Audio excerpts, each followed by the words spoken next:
All right. Happy Friday, everybody. How's everyone doing today? Welcome in. I'm happy to have you guys. I think you guys are interested. 11 people watching right now. My name is Richard Barricat. Do me a favor, guys. In the chat box, please punch in where you're watching from. I want to know your city, state, and country, please. I am in Las Vegas, Nevada, United States. I'm a Nigerian-born, US-based entrepreneur. I own America.com. We are a trusted name driving US Nigeria exports and investments. Welcome in, guys. I truly appreciate you guys watching this. So today we are going to talk about one of the fastest growing opportunities in Nigeria, hospitality investments, specifically Airbnb and hotels. Uh, those are the two assets we are going to be focused on in today's session. So, we are going to talk about what consumers prefer. As an avid global business traveler, I'm going to chime in some of my experiences, and feel free to share yours as well in the chat box. So, we're going to talk about what consumers prefer and also what investors are currently focusing on right now in Nigeria. So before I get started, let me go ahead and it's Friday. Cut up my tobacco,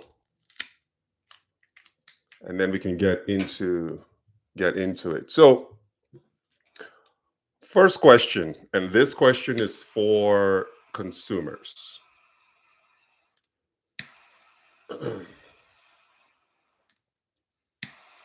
Would you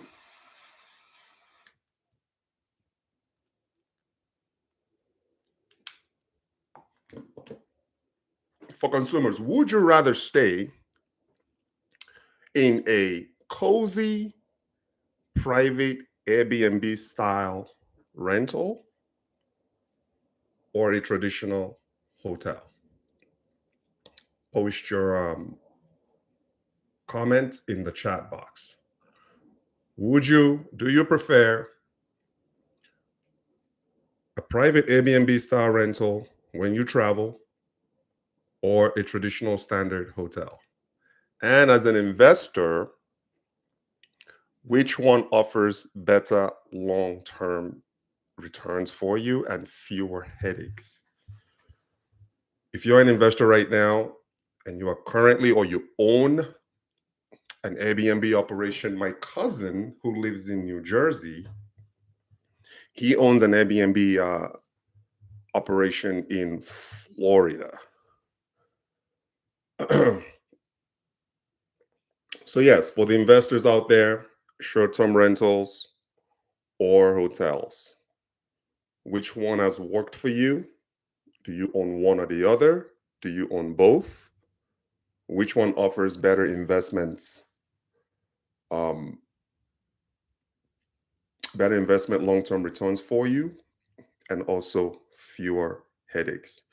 So, we're going to break it down using some data that I pulled up online and also boots on the ground experience, being in that construction real estate space. I'm going to give you some information, give you some real life data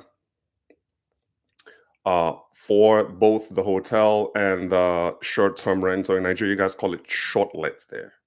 Here, we call them short term stays.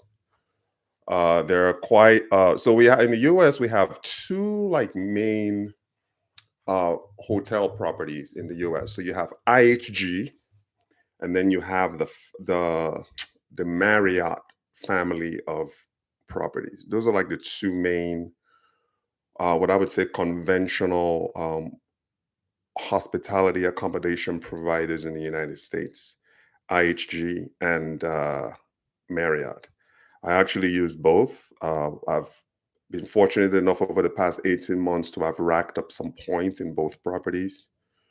Um, Yeah, and occasionally we stay in free hotels just as a result of the points. That's another thing too we should probably talk about is I don't really see a lot of Nigerian hotels offering points or in a point system like they do here in the United States.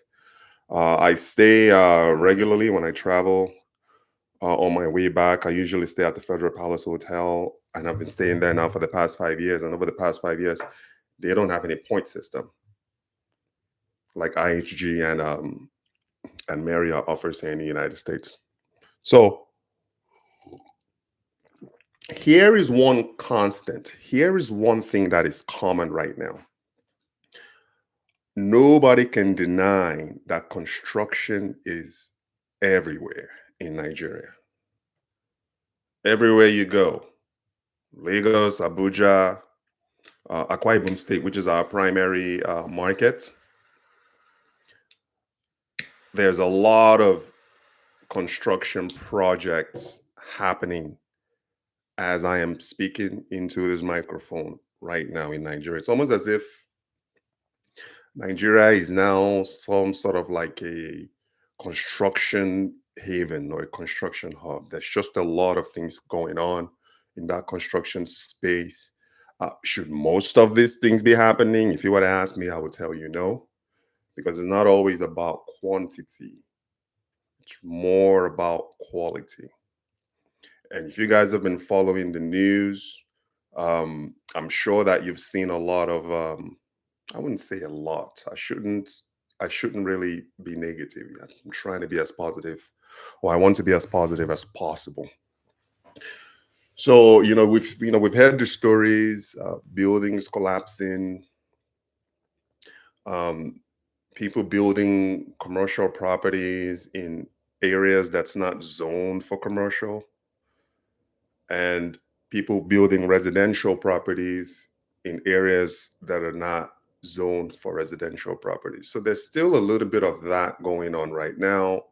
Or you see a situation where someone is permitted to build let's say, a 4-story building, and they go around that permit and add 2 extra layers. So someone that's permitted to build, and I think that's also what is causing a lot of these structural problems that we are facing in Nigeria, which isn't really that common in the Western world or even here in the United States. When you're permitted to build a 4-story building, that's exactly what you build. You don't uh, go around and add the fifth or the sixth floors.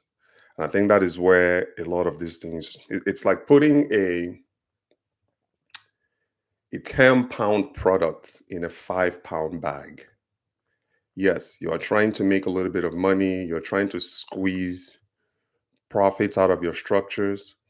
But see, some of these builders, they build a foundation that's specifically built and designed for a 1 or 2 story building. And then what they end up doing is adding, out of greed, they end up adding a 6-floor structure on a foundation that was designed to hold 4 floors. So this is part of the issue that we are seeing right now. And also, I should probably add to the quality of the materials are also what is also causing a lot of these collapses, these building collapses that we are seeing all too frequently in the country at the moment.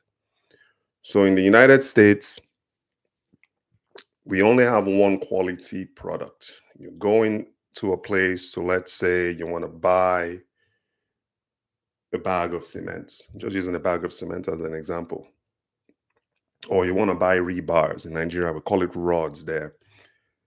You're not going to walk into a building supply uh, store in Nigeria, in the US here, and for that one product, they have grade A, grade B, grade C, grade D. That is, grade A is supposed to be like the top-notch quality, and then the quality fizzles and dwindles from there.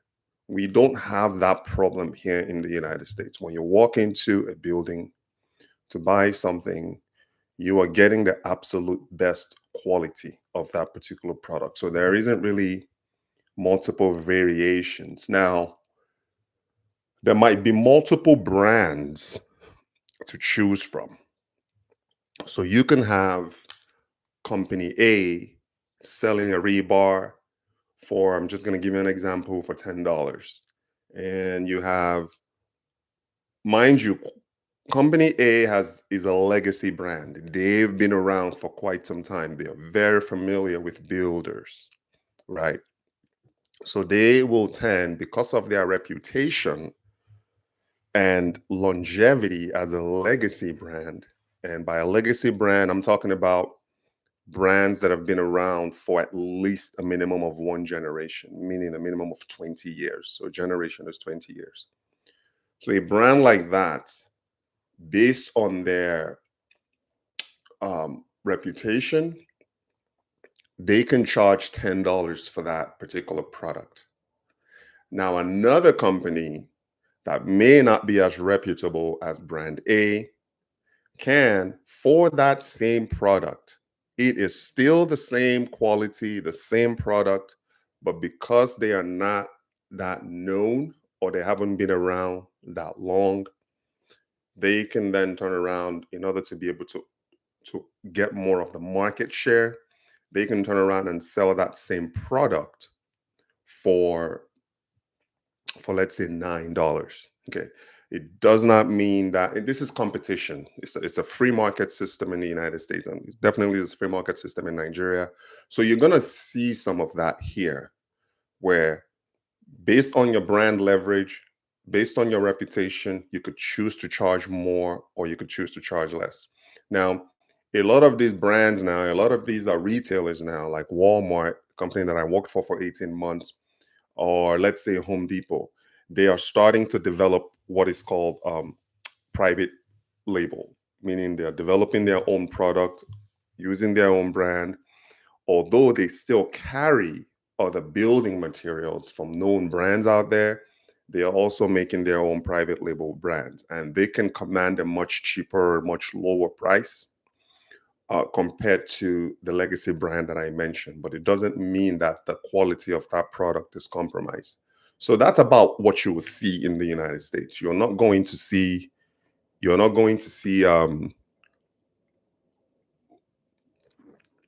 grade A, grade B, grade C, grade C. You're not going to see that here in the United States, and that is very, very common in Nigeria. And I actually asked somebody, is like, why is that? And if you're tuning in for the first time, I'm talking about what is causing a lot of these quality issues with Nigerian buildings. Why we're seeing a lot of buildings um, that's collapsing left and right all over the country. It's because most of the materials that's used, most of the structural beams are, and the builders are also at fault here. They are opting for, you're looking at an investor that is like, that home is not their primary residence. They are putting up that property out there to rent, um, whether in the form of a hotel or in the form of an Airbnb, to unsuspecting consumers. So safety may not be at the top of their list. What is at the top of their list is profits. So they tend to go around that by literally going out there. If they are not buying directly from local building material suppliers, they are reaching out to factories in let's say China, and they are requesting, literally, and I've been told this, they are requesting subpar, poor quality materials the cheapest possible. So a builder may walk into a factory in China and say, okay, um, let me see your the best quality material you have. Let me see the lowest quality material that you have. So the factory can say, okay, this is our top-notch quality. It costs XYZ. This is the absolute lowest quality that we have. It's called XYZ. And I've heard stories of builders going in and saying, you see that low quality product that you have, which is your absolute lowest? Give me a grade that's lower than that. That is what is happening right now for a fact. So as a result, and again, I'm not saying that buildings in Nigeria are not structurally sound.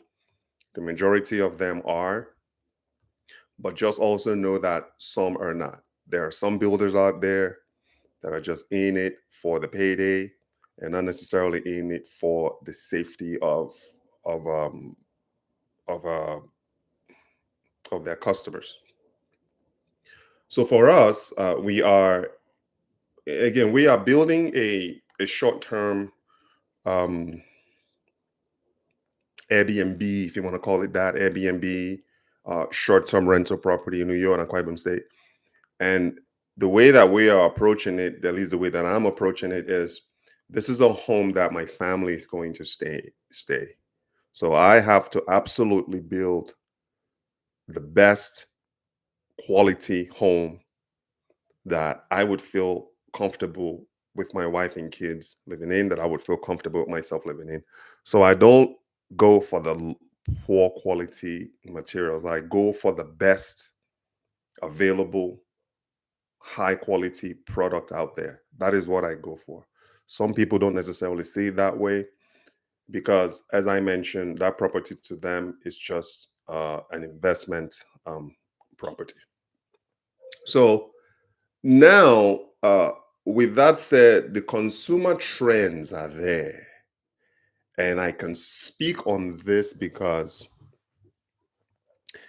I traveled quite a bit. When I was in corporate America, I traveled quite a bit in the western part of the US. And I was gone for, man, at that time, I was a road warrior, man. I was literally gone from home 85% of the time. Um, Yes, I was gone from home 85% of the time. Literally, I lived out of my suitcase. I was living in hotels, although the company didn't allow us to rent Airbnb because it's company that paid for the accommodation. What we did was, depending on the project, some projects we go to, if it's like a day or two, I'm gonna pick a brand like, let's say, Sheraton Hotel or Holiday Inn as part of their under that. Remember that IHG and that Marriott. For those of you who are true travel for business, you know what I'm talking about. So you have about 9 or 10 properties, different properties with the IHG uh, brand. Staybridge is part of that. Holiday Inn is part of that. Like Fairfield, like a lot of all these small regional hotels are under that brand. And then you have the Marriott brand of properties where you have like Residence Inn. So a company like, and then Sheraton, I think Sheraton falls under Marriott. So a property or a brand like Sheraton doesn't have a full kitchen. So in my travels, when I'm going on like a project that's like a day or two, I'm okay with staying in brands, staying in properties like Sheraton Hotel because I don't have to worry about, okay, I'm only there for 48 hours. I can stand maybe eating the hotel food at the restaurant inside the hotel. Maybe I can go off site and grab a bite to eat, you know, get my breakfast, lunch and dinner off site. But then after about 2 days of doing that, you start realizing that you are putting on weight. You feel a little bit you're dragging your feet, you feel a little bit bloated. You are eating something that you don't really control the ingredients. You don't know where the ingredients are coming from. So, and again, I can only speak for myself. For someone like me, I'm very disciplined, like nutritionally. I want to know exactly what I'm eating. I'm one of those guys that when I pick up something at the grocery store, I immediately flip and start reading the ingredients. I want to know the calories that I'm eating. I want to know how much carbs it contains. I want to know how many grams of protein that's in that product. So I'm very, very conscious about what I put in my body. So after about 2 or 3 days of doing that, the food gets old very fast. And as it now this is where a property like, let's say, Residence Inn then comes in. Because with Residence Inn, still under the Marriott brand, they have a full kitchen inside of their suite. So that is how I gauged the hotels throughout my travels that I book. If I'm going to be staying longer than 3 days, I'm going to go for the the property with a full kitchen because that way, and some of our projects was lasted about, I would probably say like 90% of my bookings were on properties with a full kitchen, because some of these projects lasted anywhere from 3 months to 4 months. Occasionally they will loan us out. They will loan us out to other projects. Okay, Rich, we're gonna need you to travel to this state and help out with this project for a day. When I do that, I'm okay with staying at a hotel because I don't want to. If I'm only gonna be there for a day or two, I don't want to have to go to the grocery store and buy food and make my own meal. I can handle the 1 or 2 days that I'm there eating out. In the US, we call it eating out. I can handle doing that. But when I'm doing more of a long term stay, I have to get a room that has a full kitchen. So I can then go to the grocery store, buy my own groceries, make my own meal, entertain myself while I'm there. That way, I'm ensuring that I'm eating the type of foods that I normally would have eaten if I were back home. So you see the difference there. And that is why I ask you, you guys as a consumer, which do you prefer depending on your stay? Do you like the standard hotel or do you like the Airbnb? And if so, why?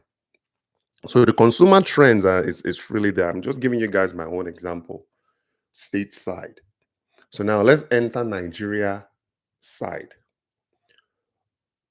There was a time in 2020 when I went to Nigeria to my dad passed away in the US in San Antonio, and I'm actually going to do a video about that too, on how to bury your dad, your parents who died abroad, how to bury them back home in Nigeria. I'm going to do a video on that because I think that's actually very important for people to know. And I know I'm going off track here a little bit, but I think that's going to be a very, very interesting topic, and it's something that is unavoidable if you are that first child or that first son like me.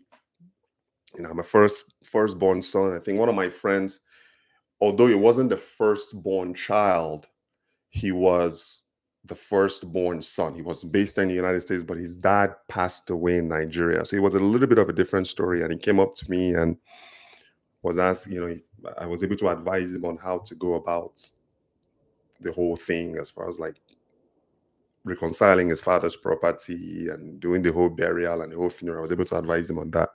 But I think a very good topic would be on how to bury your on how to bury your parents in Nigeria who passed away overseas. Let me tell you something, guys, before I continue. Don't let anybody lie to you. If you are abroad and you have a parent living overseas that passes away abroad, you gotta remember tradition. Again, I cannot. We say I'm a first generation Nigerian, meaning my parents, both of my parents are Nigerians. So it may be a little bit different for those who are, let's say, if they're, the father is a Nigerian and the mother is an American. Like in my case, I'm talking about, like, for instance, like my daughters. Like in my case, I'm obviously a full-blooded Nigerian. Their mother, Kate, is an American. So at my old age, when I die, I hope I would have raised my kids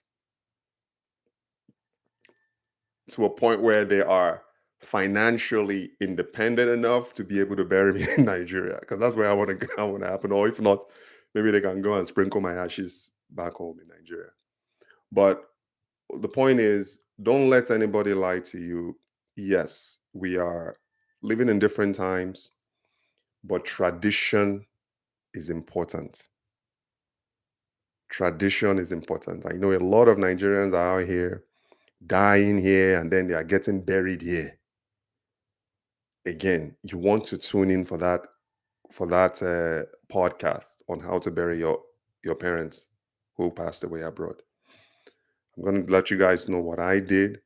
I'm going to tell you guys about the challenges that I went through, um, and also how I was able to pull it off during the pandemic. At that, this happened in 2020. During the pandemic was when I did this. I pulled it off.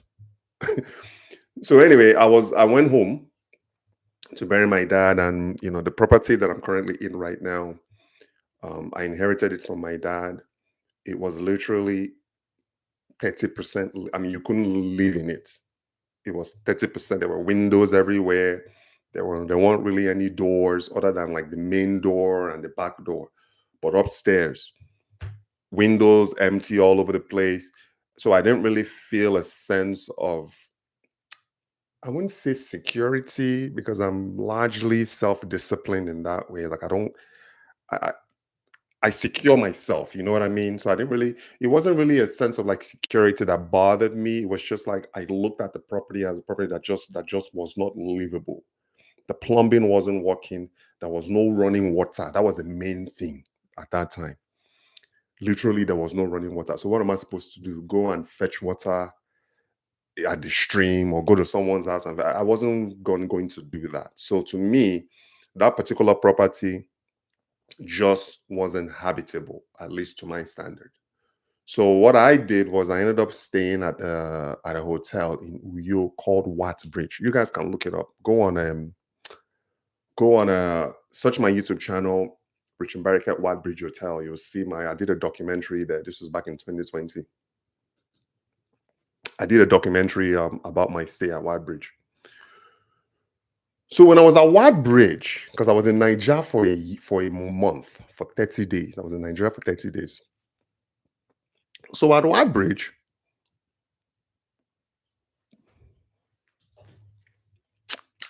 I'm gonna light this up. It's Friday. I'm taking my time here.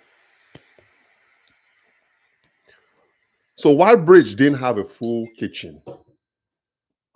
It's just a standard in their own terms. Again, I'm not knocking Watt Bridge. I know the owner of Watt Bridge is a senator now in he's a senator now in Akwa Ibom State. Ekong Sampson is the owner of Watt Bridge. So I got to meet him, got to know him a little bit. Um, and I was there in Nigeria for a whole month. I had 2 weeks to bury my dad. And then I scheduled to stay an additional 2 weeks. So some people they'll just bury and then they'll leave immediately. I don't know why they do that.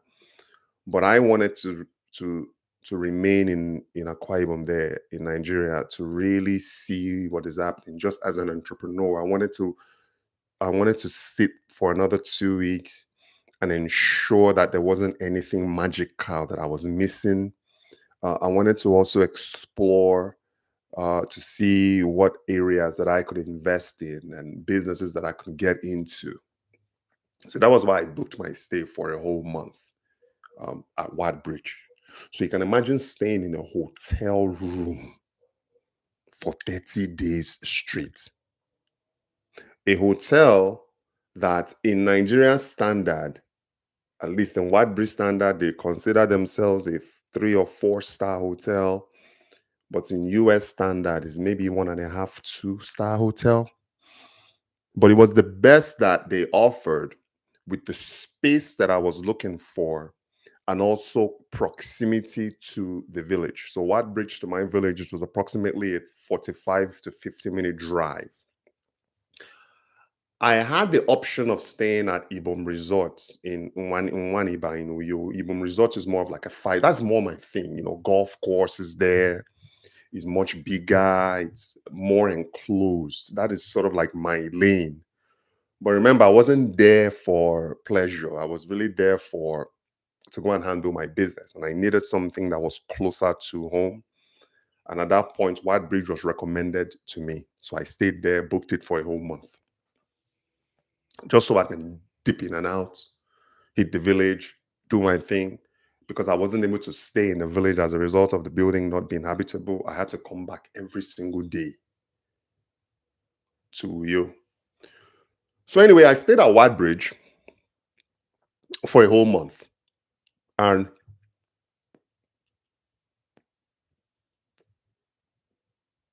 one of the things that you're going to realize fast, and again, I didn't know this. I was still very green in that system. So after about a day, it was like the menu never changed. I'm telling you, for the entire month that I was at White Bridge, the menu did not change once.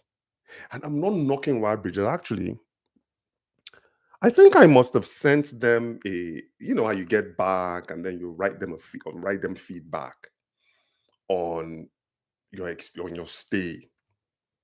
So I think I remember sending them an email like, okay, I was there for 30 days. I paid you guys a good sum of money.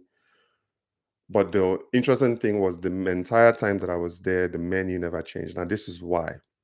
White Bridge is not designed like hotels like that.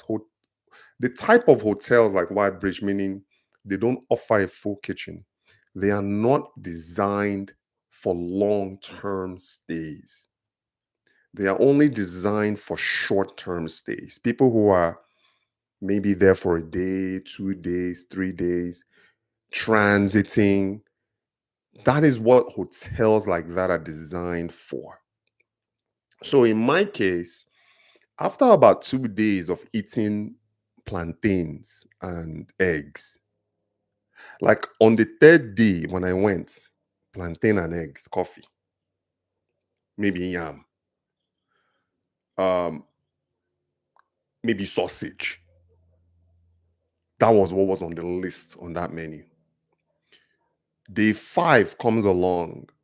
Okay, I mean, I remember sitting there eating the same thing and I just felt dirty about it. Again, it's not about White Bridge or the food.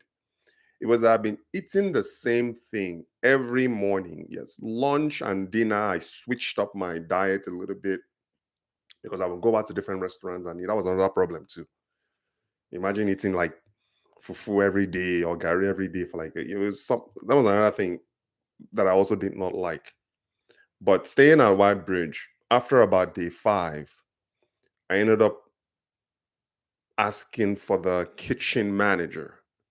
So the kitchen manager came and I'm like, man, do you when is the menu going to change? I've been here for 5 days.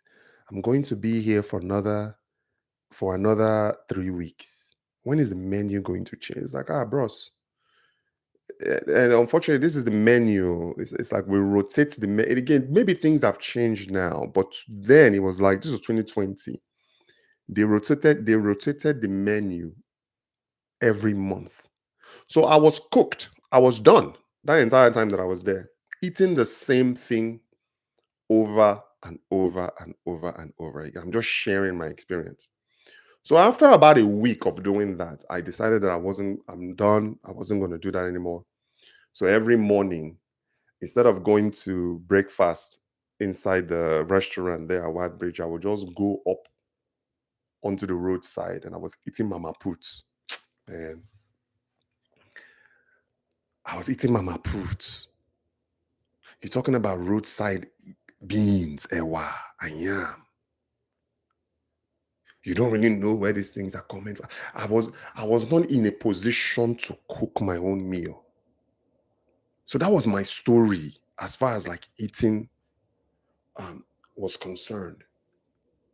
And even when I had the opportunity to have food brought to me by my mom, I had to eat that food the same day because they didn't have a microwave for me to heat it.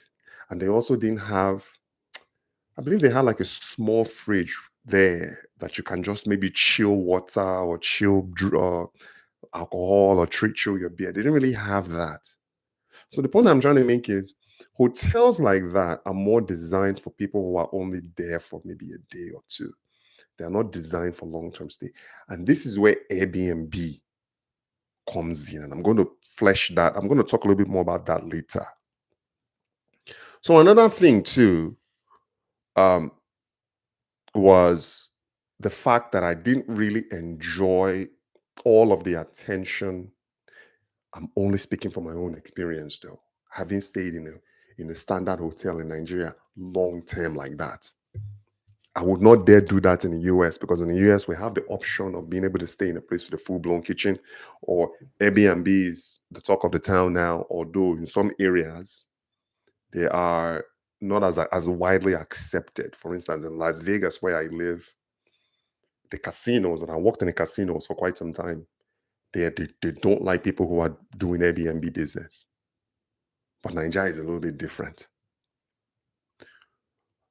So after, yes, like I was saying, I didn't like the attention that I was getting every day. And I was in and out. Remember, I was there to bury my dad and I was there to do some more business research and all that. So I was always in and out of that hotel. I walk in, you see them, they open the door for you. Bros, good morning. What you get for us? You come back after a long day, they open, bros, good morning, welcome back. You know what they are looking for. And I was just not in that mental frame of mind to be social because that wasn't what I went for. So you're going to, you see, a day, 2 or 3 days I can handle that. But imagine handling that type of attention for a whole month. So I struggled with that. This particular hotel also didn't really have a lounge where I can just go because the rooms are very tiny. They are not that big. You're looking at maybe a standard 250, 300 square feet rooms. That was what happened. So for me to get away from my room, I just wanted to go and relax at the lounge and watch maybe some TV. And even then, at that lounge, the lounge wasn't really designed as a lounge that I'm used to in the US, where it's kind of tucked into a corner. The hotel lounge at White Bridge was literally at the center. So you saw everybody that walked in and you saw everybody that walked out. You saw the people that were checking into the hotel. You saw people that were checking out. You saw people who were just coming to visit. So imagine sitting at the center of a so-called lounge. This is also where hotel design comes into. Was very, very problematic. And you can imagine doing that. So for me, it's like, okay, where can I actually go for peace of mind? Although it was not habitable, it was my property in the village. So after that whole thing happened with my dad, where he was buried and everyone left, I would find myself going back home to the village and just relaxing at my 23,000 square feet estate. Back then, it wasn't gated, but at least I had this space. I didn't really have it. I mean, yeah, people would trickle in here and there, but these were homesteaders, these were family members. I was okay with that. And because the place was deemed technically inhabitable for me, as in the fact that we didn't have any running water, there was really no electricity. I think I rented a generator like that. It's just a little bit of generator I rented to run the fan while I'm inside. And then in the evening, I would drive the 40 to 45 minutes to White Bridge Hotel in Uyo to spend the night and kind of repeated the process the next day. So these are my experience as far as like long-term stay. Now, um, what else? So yes, they had a pool. I'm not really a pool guy like that. Yes, I dipped into the pool, shot some videos about my time enjoying there. So shot some videos about my time in the swimming pool, and then they had like an area that's like a restaurant slash meat pie slash suya area slash bar. But even at that, it was still very crowded and noisy for a private guy. So for me personally, when it comes to long-term stay as a business traveler, I most people are not like me. I already have an estate in Nigeria. My primary domain is Akwa Ibom State. My primary principal residence when I'm in Nigeria is my 23,000 square feet estate in the village, which by now, by the way, I've fenced it, I've gated it. It is now 100% habitable. I dug borehole. I believe in 2021 was when I did it. So I am essentially my own government. That is where I go and stay when I'm in Nigeria, long term. Long term to me now, because I have two young daughters, is 2 weeks at the most, 2.5 weeks, and that's pushing it. Because there, I'm able to go to the market. If it's fresh fish that I want, I can cook. If it's fresh meat that I want, I can cook. I get to do whatever the hell that I want in the privacy of my estate in the village. You see, that is my own Airbnb. Some people don't have that luxury yet. So for long-term stay, that is what I prefer as a consumer. Now, on the flip side of that, if you guys have any questions, post in the chat. And as a matter of fact, share this, please. Let's get more viewers. So on the flip side, this is what I'm using to light my cigar. Like I say, it's Friday. The only reason I'm not drinking bourbon right now is because it's morning. It's 10 for, I'm looking at the time, it's 10:43 a.m. here. But later on in the evening, I'm just gonna relax at my lounge here and chill and maybe smoke another cigar and just relax. Now, on the flip side of that, once I've completed my affairs in Akwa Ibom State and I'm heading back to the US, I usually budget at least 2 full days in Lagos. And then on the third day is when I fly out. And the reason why I do that is because, yes, could I have just flown back from Akwa Ibom, hopped on the plane the same day? I could do that. But I also want to enjoy Lagos. You see, Lagos vibes and Uyo vibes and village vibes are three different types of vibes. The village vibe is more sprawling. Man, guys, invest in the village. Don't be afraid. To me, the most peaceful time of my trip and the most relaxing time of my trip is when I'm in the village in Nigeria. Especially now that my property is now fenced and gated. That's the most peaceful time for me.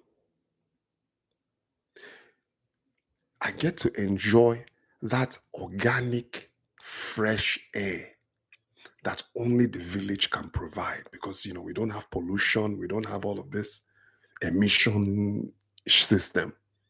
The most you're probably going to get in the village is the most emission you probably see is maybe your emission coming from your generator, or you will see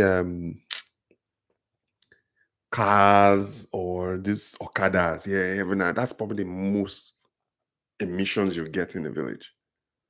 But for the most part, you are enjoying fresh village air, and you are also bathing fresh borehole. When you go to Nigeria, let me tell you something. Experience bathing with borehole water, natural borehole water that's coming from the ground, not these processed ones that we use here. By the time water hits you, it's gone through processes. We're talking about that natural, warm. I'm telling you, whether it's in the morning or whether it's in the evening, the temperature of that groundwater is almost the same. When I come back from Nigeria, my wife is always like, "Hi, why is your skin so fresh? You look different. You look healthier." It's as a result of that borehole water and just having overall general peace of mind. So it's three different types. Uyo is more, it's on a slower side than Lagos, but it's more faster pace than the village. And then Lagos is just an entirely different hustle and bustle. So when I go, I try to experience a little bit of all those three places. And that is why I always ensure that I spend at least 2 days, 2 full days in Lagos before flying back to the US. And as a result of my time, meaning I'm only there for 2 days, I can handle the standard type hotel. And the hotel of my choosing is a legacy brand. I only stay at the Federal Palace Hotel in Victoria Island. Why? They have the space, the land space that I need to be able to stretch my legs, walk around. They have a nice pool area. They have a big area where you can go and maybe play tennis and just overall walk around. You can literally on that property walk a good distance. They have good vegetation. They have good no, they have it in like tree and flowers, like good grass. It's well shaded. So you can actually relax. Maybe have a cigar, have a drink, host friends and family. And the breakfast is not that bad. It's the same though. It's not as if they rotate. They don't change their menu though. But I can stand eating, seeing the same menu for 2 days. I rotate it a little bit. Maybe today I eat plantains and eggs and coffee and cereal and nuts. On day two, I can eat yams. I can have a bagel. You see, a hotel like that, they have a little bit more of a varied menu compared to a place like Whitebridge. And 24/7 electricity. You get to enjoy these things. So when I'm in Nigeria, when I'm in Lagos for just 2 days, I'm not going to go and stay at an Airbnb because the only reason why I would do that is because I want that full blown privacy and I want to be able to make my own meal. But because I'm there for just 2 days, it doesn't really bother me that much. I can deal with them opening and closing the door. I can handle the whole bros thing for like 2 days. After 2 days, then it's like, leave me alone. I don't want to hear bros. I don't want to hear welcome back. I don't want to hear have a good day. I just want to be left there. And maybe that's another feedback too. For you, all of you hotel operators in Nigeria, now maybe you are watching this, ease back on the welcoming.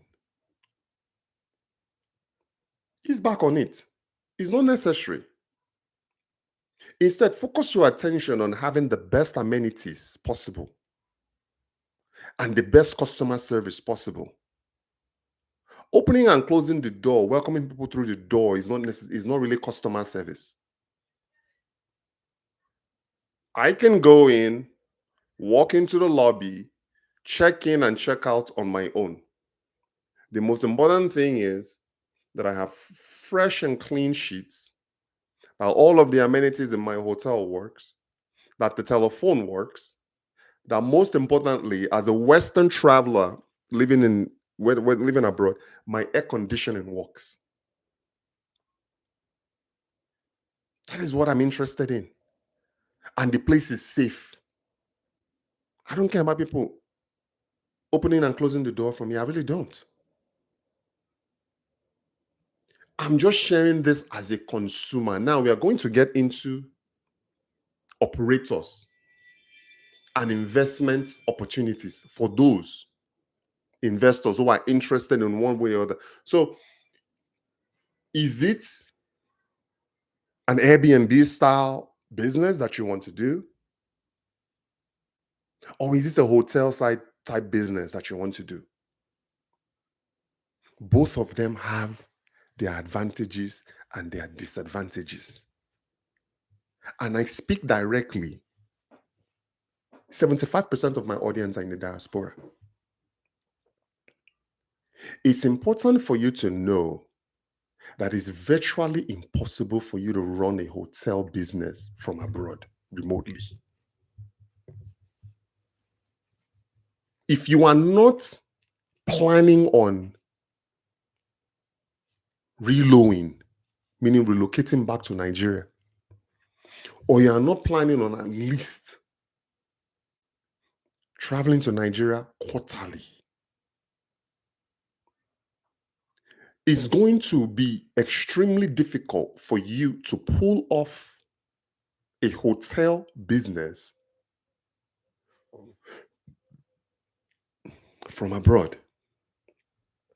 Because it's one of the most hands-on thing you can do in Nigeria is running a day-to-day hotel operation. Because there are so many factors.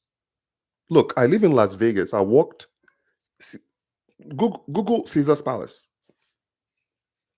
the casinos, the hospitality. I walked in that space here in Vegas. Las Vegas can be considered the number one hospitality city in the world. Maybe Times Square, number two. Hotel management isn't something you can do remotely from abroad. Even if you have aces, meaning you have an ace, top-notch A+ team in Nigeria, it's still virtually impossible for you to run a hotel business from abroad as the CEO because it's more hands-on. And I'm talking about it from a business, from also a consumer standpoint.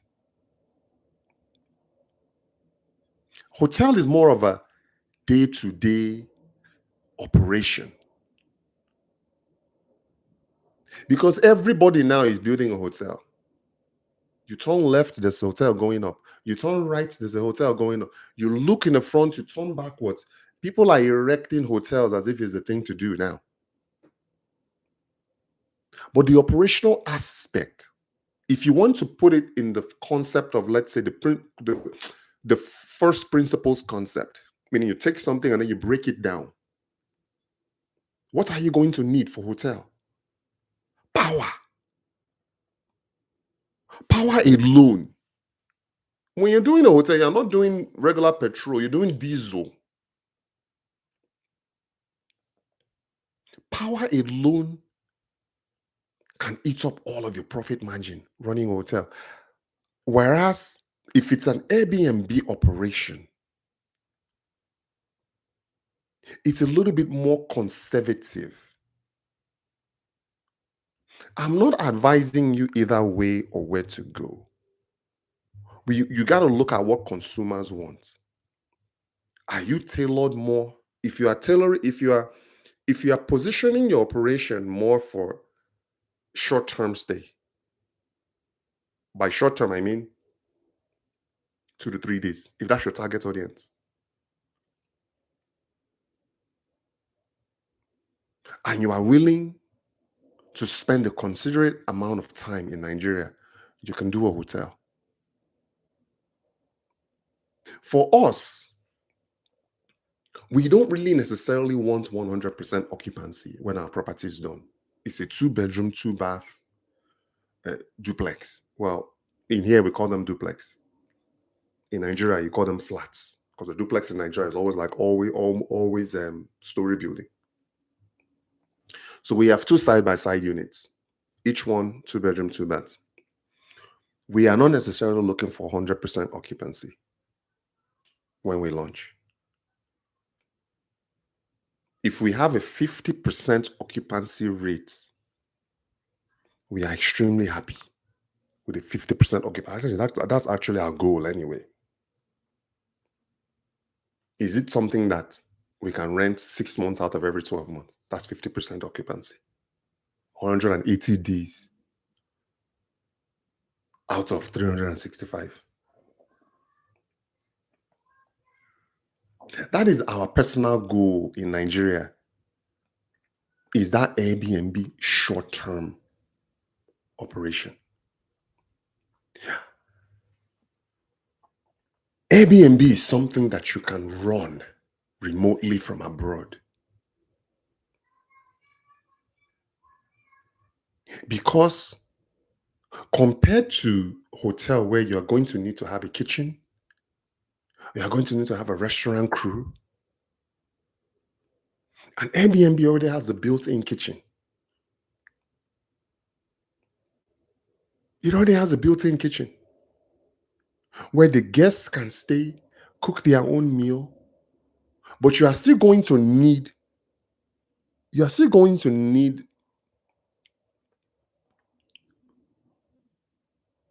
management muscle. Security, I wouldn't worry so much about because everything is really technologically based now. You can install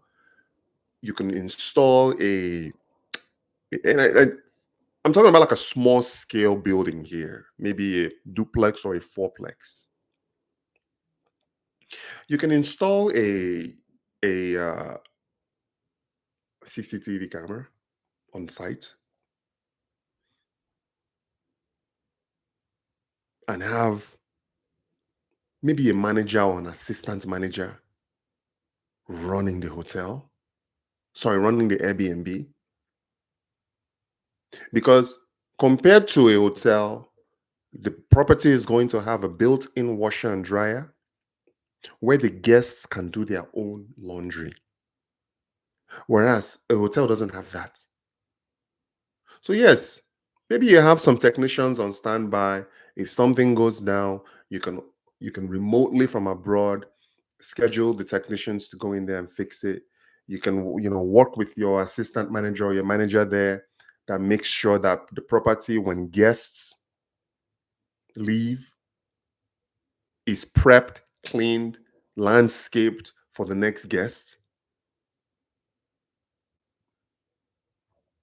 If you are looking for more of a asset that you can work remotely, again, it doesn't mean it's hands off.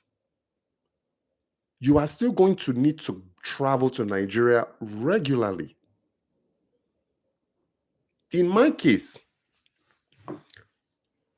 once our once our right now the building is still in under construction.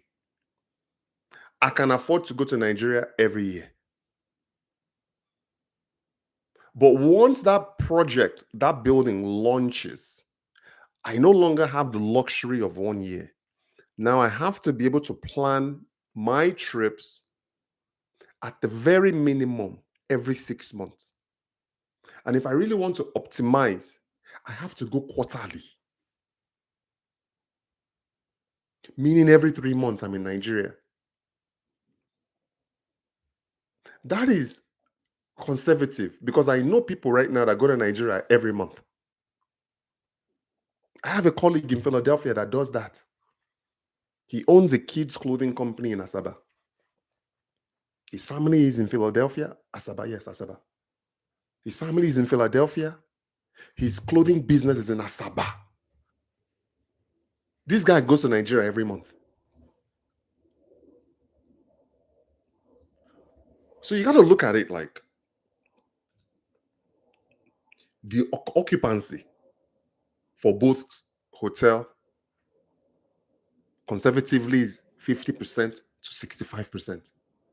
You ain't gonna get 100% occupancy. I don't give a damn. The Waldorf Astoria doesn't even have that. And you are looking at the daily average rate of hotels right now is anywhere from 65 to $75 a day across all markets.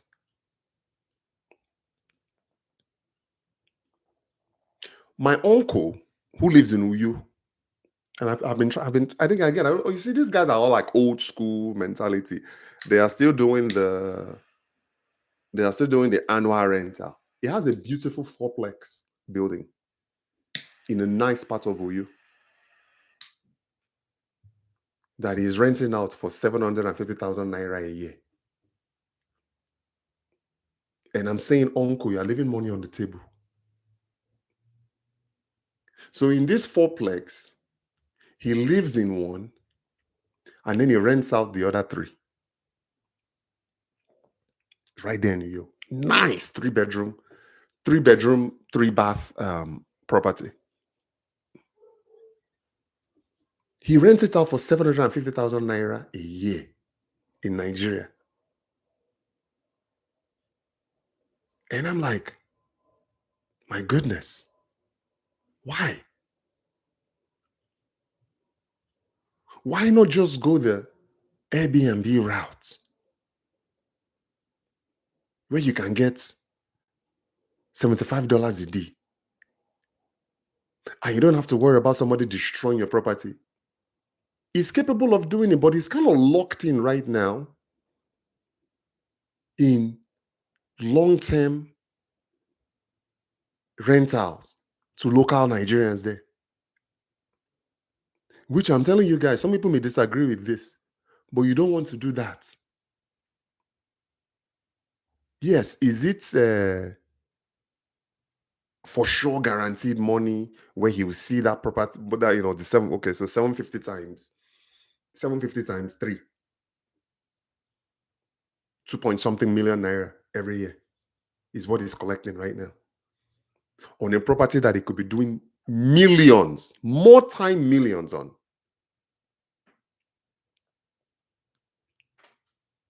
That is what is happening.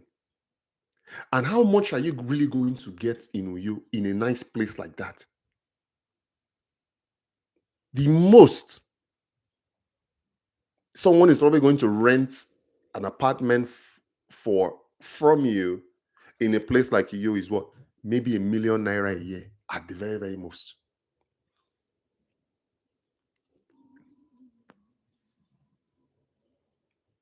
$750 is actually on the high side. There are some places you go to there in Uyo, Akwa Ibom State, it's like 500, 300, 350. So $750 is actually on the high side for him. And the most that maybe he'll collect from any renter there is maybe $1 million. How many Nigerians can afford ₦1 million a year in rent?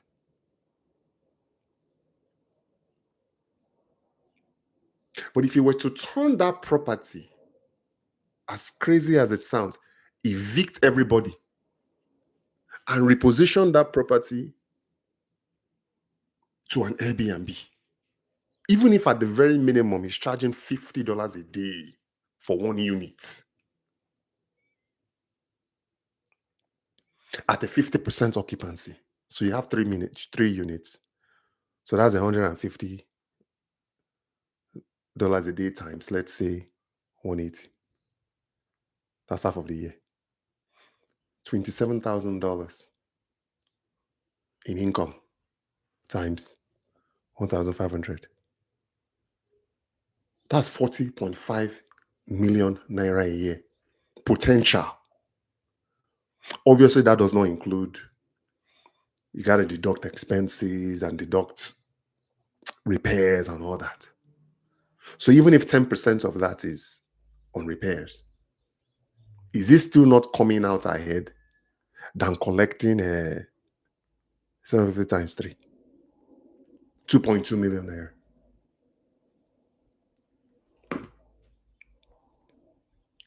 The opportunity is there. Obviously, the market supply is there because a lot of people are building right now. But the key thing is this: don't follow trends, follow only what you can manage.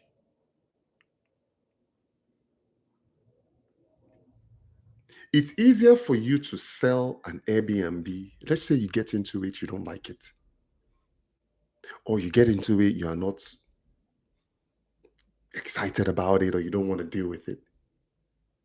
Isn't it actually easier for you to sell an Airbnb than a hotel?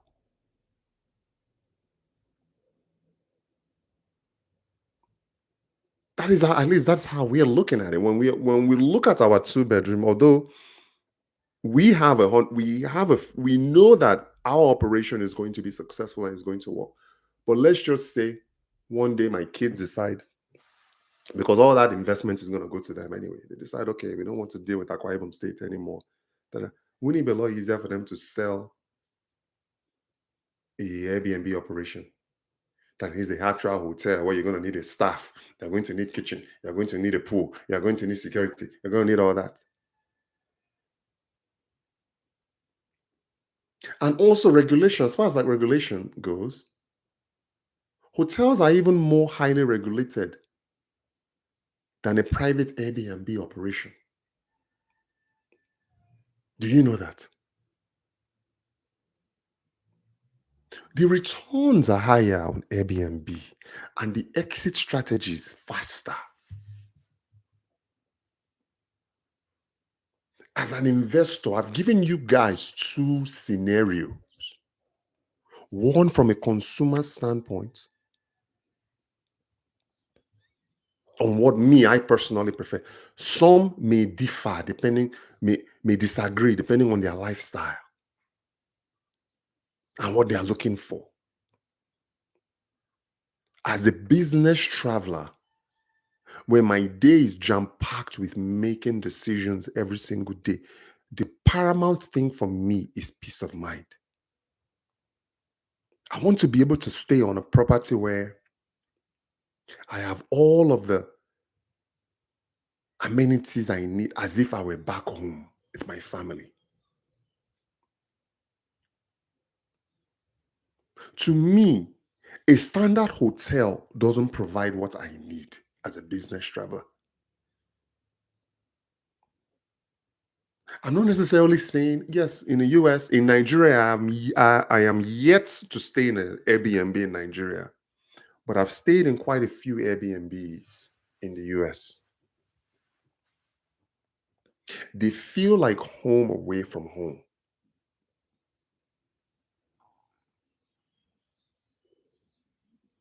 The hotels in Nigeria, in the US, are decent.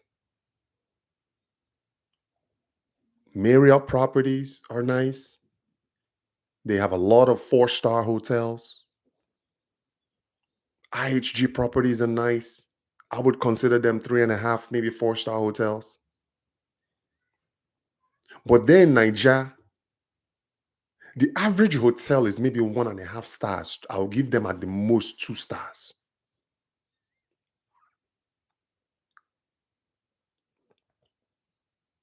Because prior to, there was only one time that I stayed in a, oh my God, I regretted it too. I'm not gonna lie to you. I stayed in a cheap hotel in Nigeria once in Lagos. I think it was like $40 a day. I'm talking about so cheap. I don't even know the size. If a standard room is maybe 250 square feet to 350 square feet, this room was probably maybe 100 square feet. The television was like the size of a shoebox. The shower was like the size of a a little refrigerator where you can just barely move to be able to scrub your body. All because I was trying to save money. And this was like in Ajawa Estate in Lagos. I came back from the US and I told my wife that experience. My wife was like, Rich, what are you doing? Do they not have five-star hotels there? I'm like, yeah, baby, I'm just trying, we're just trying to save money and and this and that. She's like, listen, stop it. Next time you go to Nigeria, we are staying at a five-star hotel. That was how our foray into Federal Palace started. And we have not looked back. To me, listen, I travel quite frequently. People, hotels reach out to me. Four Seasons have reached out. Eco Hotel have reached out, trying to get me to stay at their hotel. I'm not. I'm a creature of habit. When something works for me, I stay. When it doesn't work for me, I leave. To me, I'm recommending, they're not advertising here, they're not paying for this. I respect my audience, I respect your time. And every time that I get a chance to recommend something, I, I listen. If you want a business class hotel, if you have a place, if you are looking to stay in Lagos for, let's say, maybe 2 or 3 days, just stay at Federal Palace. You won't be disappointed.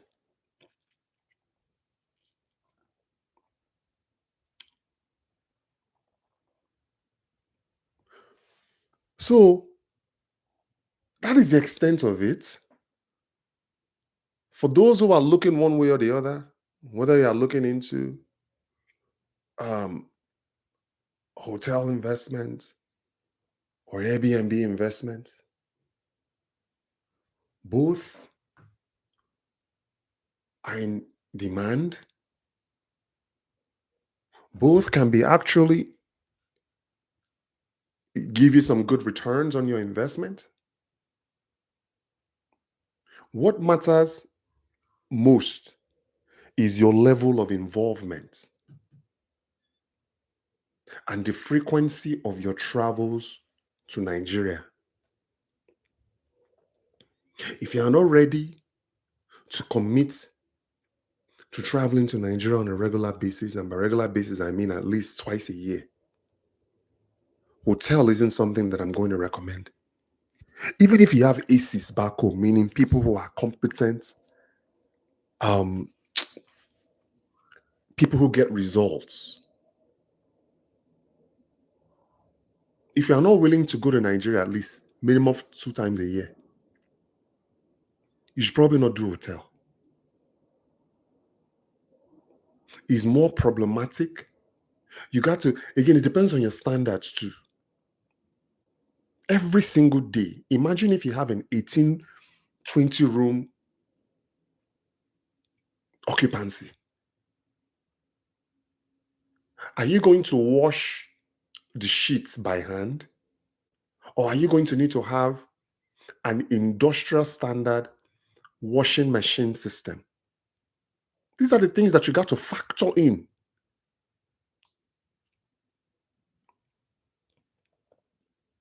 Because those sheets, they have to be clean.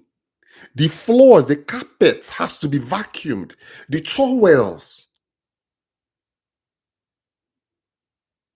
have to be spick and span. You can't manage that from abroad. And even if you have trusted, capable hands in Nigeria, you are not going to be able to do it. It requires your presence. If you run a 2 bedroom, three, four, let me say you have a 4 bedroom operation, a fourplex, and you want to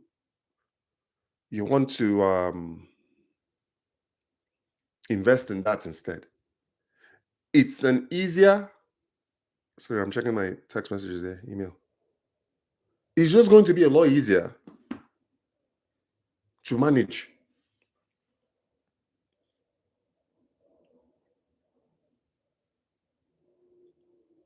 than running a standard hotel in Nigeria. Your market doesn't really matter as far as like your location, whether it's Lagos, PH, Abuja, and it doesn't really matter because there's demand for both assets across Nigeria. It's just that sometimes people kind of get into this vanity state of mind where everybody wants to be able to say, I want to be a hotelier. People are just dropping buildings. They are putting up buildings left and right. I just want to be a hotelier.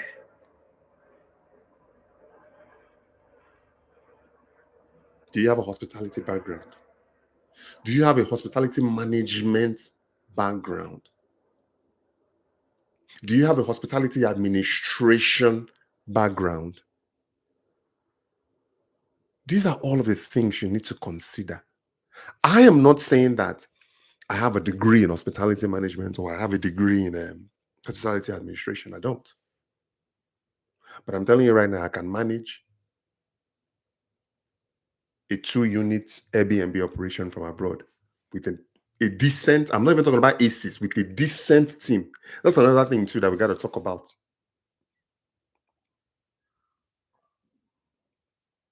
I don't know what is happening these days with workers in Nigeria. We have competent, capable people. But I just don't understand sometimes the state of mind and the thinking of Nigerian workers. I promote workers all the time on my platforms. I'm one of those that's championing Nigerian workers. I'm always promoting, shedding spotlight on hiring, whether you are in the US, diaspora in the US, or you're in the United States company looking for Nigerian talent. I'm always championing hiring local Nigerians.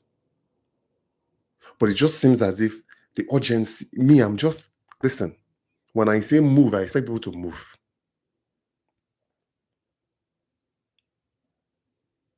Some people may be different, but me, I like things done fast. And I've been struggling to find people that kind of reason the way I reason, think the way I think, execute the way that I execute. Struggling. Maybe if they exist, let me know. But me, I'm struggling to find that in Nigeria right now. So even with decent workers in Nigeria, not talking about aces. No, I'm not talking about 10 out of 10. 6 out of 10, you can operate an Airbnb asset. 6 out of 10, you can't operate a hotel asset though.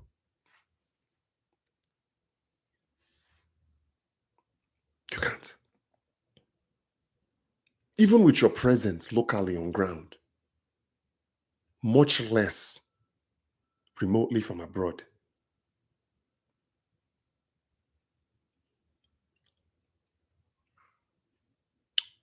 So we're going to wrap with that. I wanted to keep this at under an hour. We had an hour and 18 minutes. So I'm going to wrap with that. Um, Again, Nigerian Airbnb versus hotel investments. I've shared with you guys what a consumers, myself, someone like me, what I prefer and why.